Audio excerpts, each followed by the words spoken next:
I'm Laurie Duchek, an Information Officer with the Regional Emergency Operations Center, and I'm here today with Incident Commander Daniel Klein, and we're talking about the St. Mary's River fire. So first off, I'd like to thank you and your whole team for all the work that you're doing here. Very, very grateful. Yeah, no worries. So let's jump right into the fire front. If you can just give us an update. It is Saturday midday here, and maybe you could just kind of let us know what's going on the fire front. Yeah, sure. First, I'd just say that we're joining from the unceded territories of the Tanaka Nation, and we've been working closely with the Akamnik people, whose lands have been really affected by this fire. So condolences to all the families and to the community that's been affected by events that have unfolded over the last 5 days. In terms of fire growth, I'll give people an orientation here quickly. Majority of fire growth down on the flats here. So for orientation, the Mission Wassa Low Road, St. Mary's River, and then the Mission Road through up here, and then the Canadian Rockies International Airport. You can see that most of the fire is on reserve land, and we'll just talk about where it's kind of crept out of reserve land in a couple minutes here.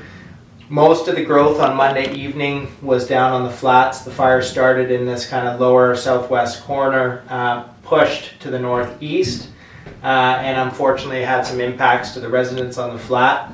That was the majority of growth on Monday evening due to a cold front passage and some really strong winds. Tuesday through to today, all the growth of the fire has been pushing to the north. So 2 nights ago, we got a strong southeast push that caused the fire to push to the west across the Mission Road above the prescribed fire that was conducted this spring, and to the west and north of the International Airport. That is what caused us to expand our alert areas over the airport and over some of these neighborhoods in the Wycliffe area, as well as extending it up to Highway 95A to the north. That is what, some of the growth to the north over the last couple nights through peak burning is what made us put an order in place for kind of properties on the LD Ranch Road and Cherry Creek area. So that was, 2 nights ago we had that growth to the west and north here. We were able to make some really good progress in the overnight period after fire behavior had calmed down, with crews doing some small scale hand ignitions, working with heavy equipment, and burning essentially from the kind of junction of the Mission, LD Ranch, and Cherry Creek Wycliffe Road, and we're able to bring it and all the way down to the airport. From our latest recce's of the fire, this northwest pocket is holding against machine guards. That is not saying that we're contained there, but we have a crew presence that continues to monitor in this area, being vigilant for any spot fires, and making sure that we continue to bolster this machine line and northwest containment. We also burned from the Mission Road over to Francis Lake. That is in the same status as over here, so it's holding against these machine guards. We're not saying it's contained. There's still risk of spots over, especially with heavy winds. And we have crews here night and day monitoring, continuing to bolster those lines, get rid of any potential for it to spot over. Last night is where we had the most fire behavior. Fire was, as of yesterday morning, holding south of this machine guard that we had pushed from Francis Lake over to the Kootenay River. Due to some strong winds in the early afternoon yesterday from the southwest, this spotted over our machine guard and burned quite aggressively to the northeast. It has a lot of continuous fuel in here, And we saw aggressive kind of rank 3, rank 4 with periods of rank 5 active crown fire through this area. Due to that, we had quite a lot of smoke push over the Kootenay River to the east and across onto Bummers Flats here. We repositioned our crews and some heavy equipment to monitor over here, as well as some aviation equipment to be in the air looking for spots to make sure that we didn't have any escapes on the east side of the river. Into the evening period, we did identify that there was a spot that crossed onto Bummers Flats on the east here. Crews were in that area last night through the overnight period, working this and trying to tie it back in. From reports in a recce this morning, it looks like we will be successful in containing this spot with the use of some heavy lift helicopters in the air and some ground crews that are currently in there pumping water from the Kootenay River around the edge of it. So that's not contained yet, but the odds of that are looking favorable that we will catch that. Due to the growth here last night, we were also challenged on the LD Ranch Road here out to the Kootenay River.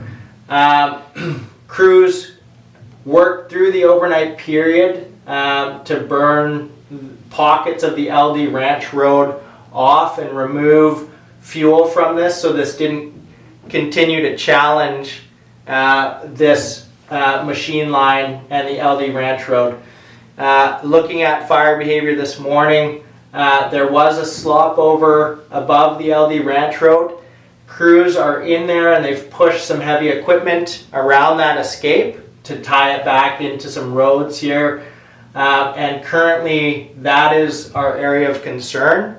It's still burning in there, but we do have crews in there doing some small scale hand ignitions, looking to remove fuels this morning before we have any potential this afternoon for the winds to pick up and increase fire activity. So that's currently where we're focused. And then the remainder of this LD Ranch Road down to Francis Lake seems to be holding as well against the guard.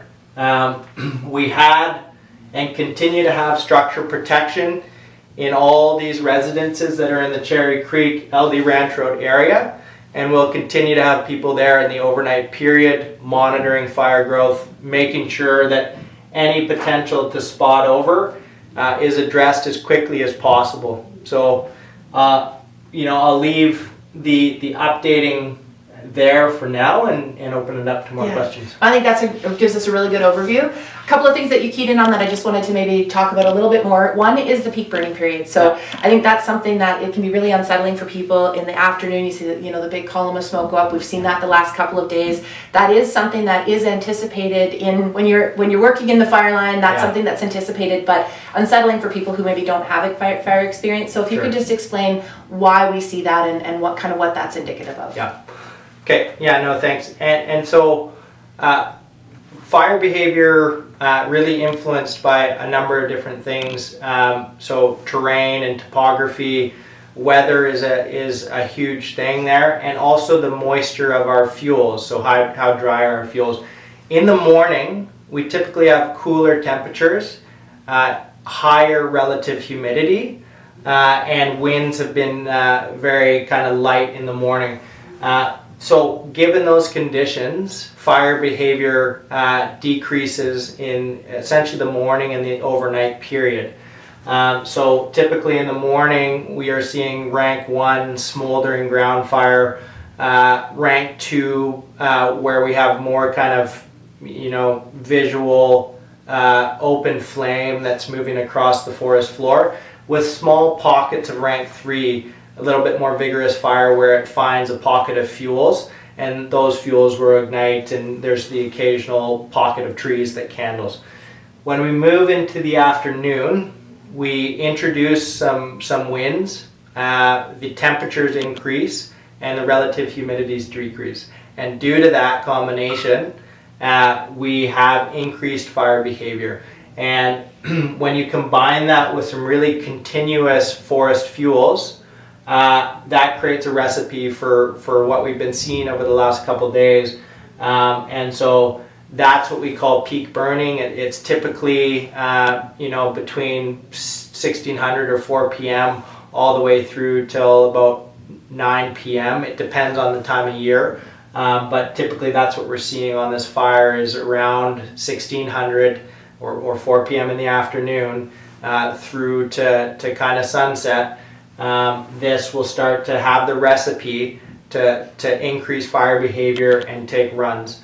And so that's what we're seeing out there, and that's what we continue to expect, and we plan our operations around that. So we address areas that we're concerned about in peak burning, make sure that there's plans in place, make sure that we're forecasting how the fire is going to react, and making sure that we have plans in place to address that.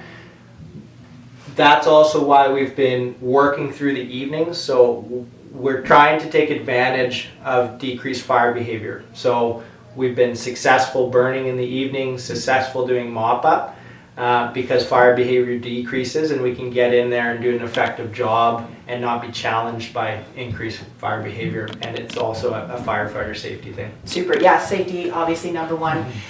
You did mention twice, and I just want to go back to that, just the overnight piece. So resourcing on this fire, one of the things that has really stuck out to me, not just in terms of the firefighters on the ground and the heavy equipment, but there's also structure protection people working around the clock, and maybe we can just key in on that a little bit, talking about how the resources have been allocated and just what a difference that's making in terms of having those people there on the ground overnight. Yeah, 100%.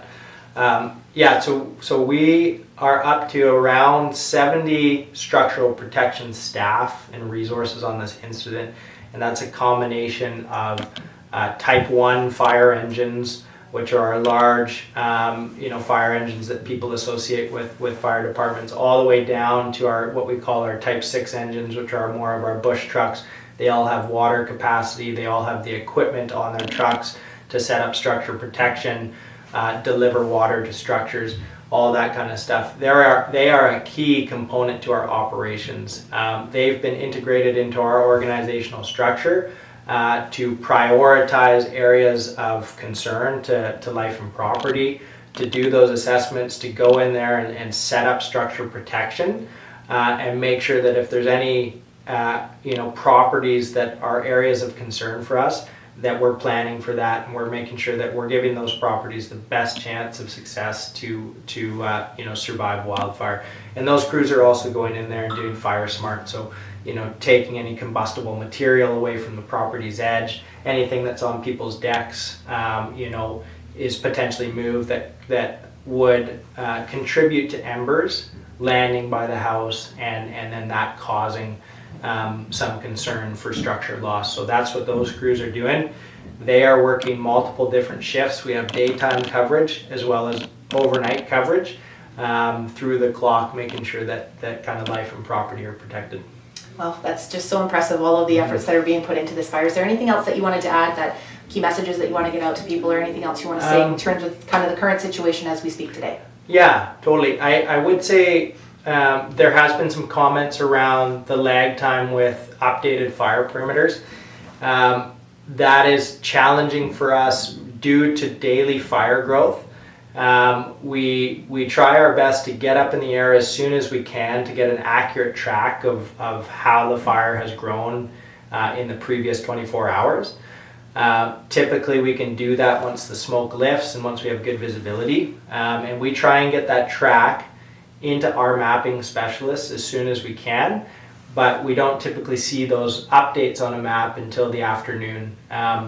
So understanding that there's a bit of lag time there with the public, we do our best to try and expedite that process as best as we can, and get the most current perimeters and size of fire out to public as soon as we can, but that's why there's a lag there. That's good. I think just understanding sometimes can help people know, Totally. Certainly your priority is here. And while we all want to know where it is and what it's doing, I think it's really important for us to understand that there are a number of factors that prevent that from happening immediately, even as much as we want it. So thank you for that explanation. Totally. So I'm very grateful for your time today and coming off the fire line and the important work you're doing to help educate all of us.